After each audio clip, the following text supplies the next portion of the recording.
بسم اللہ الرحمن الرحیم۔ اور اس خاتون کو بھی نوازا جس نے اپنی عصمت کی حفاظت کی، اس لیے ہم نے ان میں اپنی روح میں سے پھونک دیا اور انہیں اور ان کے بیٹے عیسیٰ کو تمام اہل عالم کے لیے ایک نشانی بنا دیا۔ یہ تمہاری امت یقیناً امت واحدہ ہے اور میں تمہارا رب ہوں، لہٰذا تم صرف میری عبادت کرو۔ لیکن انہوں نے اپنی دینی معاملات میں تفرقہ ڈال دیا۔ آخرکار سب نے ہماری طرف رجوع کرنا ہے، بس جو نیک اعمال بجا لائے اور وہ مومن ہو تو اس کی کوشش کی ناقدری نہ ہوگی، اور ہم اس کے اعمال اس کے لیے لکھ رہے ہیں۔ اور جس بستی کو ہم نے ہلاک کیا، اس کے مکینوں کے لیے ممکن نہیں کہ وہ دوبارہ لوٹ کر آئیں، یہاں تک کہ جب یاجوج ماجوج کا راستہ کھول دیا جائے گا تو وہ ہر بلندی سے نکل پڑیں گے، اور برحق وعدہ قریب آنے لگے گا تو کفار کی آنکھیں یکایک کھلی رہ جائیں گی۔ وہ کہیں گے، ہائے ہماری تباہی، ہم واقعی اس سے غافل تھے، بلکہ ہم تو ظالم تھے۔ بے تحقیق تم اور تمہارے وہ معبود جنہیں تم اللہ کو چھوڑ کر پوچھتے تھے، جہنم کا ایندھن ہے جہاں تمہیں داخل ہونا ہے۔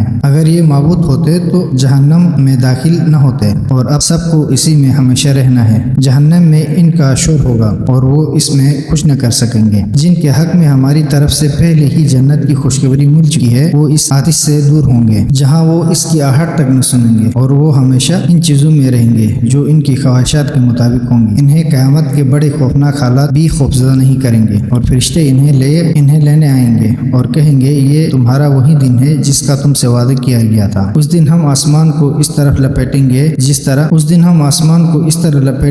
جس طرح تومار میں اوراق لپیٹے ہیں۔ جس طرح ہم نے خلقت کی ابتدا کی تھی، اسے پھر ہم دہرائیں گے۔ یہ وعدہ ہمارے ذمہ ہے جسے ہم ہی پورا کرنے والے ہیں۔ اور ہم نے زبور میں ذکر کے بعد لکھ لیا ہے کہ زمین کے وارث ہمارے نیک بندے ہوں گے۔ اس بات میں بندگی کرنے والوں کے لیے یقیناً ایک آگاہی ہے۔ اور اے رسول، ہم نے آپ کو بس عالمین کے لیے رحمت بنا کر بھیجا ہے۔ کہہ دیجئے، میرے پاس وہی آئی ہے کہ تمہارا معبود بس ایک ہی معبود ہے، تو کیا تم تسلیم کرتے ہو؟ پھر اگر انہوں نے منہ موڑ لیا تو کہہ دیجئے، ہم نے تمہیں یکساں طور پر آگاہ کر دیا ہے، اور جس چیز کا تم سے وعدہ کیا گیا ہے وہ قریب ہے یا دور، یہ میں نہیں جانتا۔ اور وہ بلند آواز سے کہی جانے والی باتوں کو بھی یقیناً جانتا ہے، اور انہیں بھی جانتا ہے جنہیں تم پوشیدہ رکھتے ہو۔ اور میں نہیں جانتا، شاید اس عذاب کی تاخیر میں تمہاری آزمائش ہے اور ایک مدت تک سامان زیست ہے۔ رسول نے کہا، میرے رب، تو ہی حق کا فیصلہ فرما، اور تم جو باتیں بناتے ہو اس کے مقابلے میں ہمارے مہربان رب سے ہی مدد مانگی جاتی ہے۔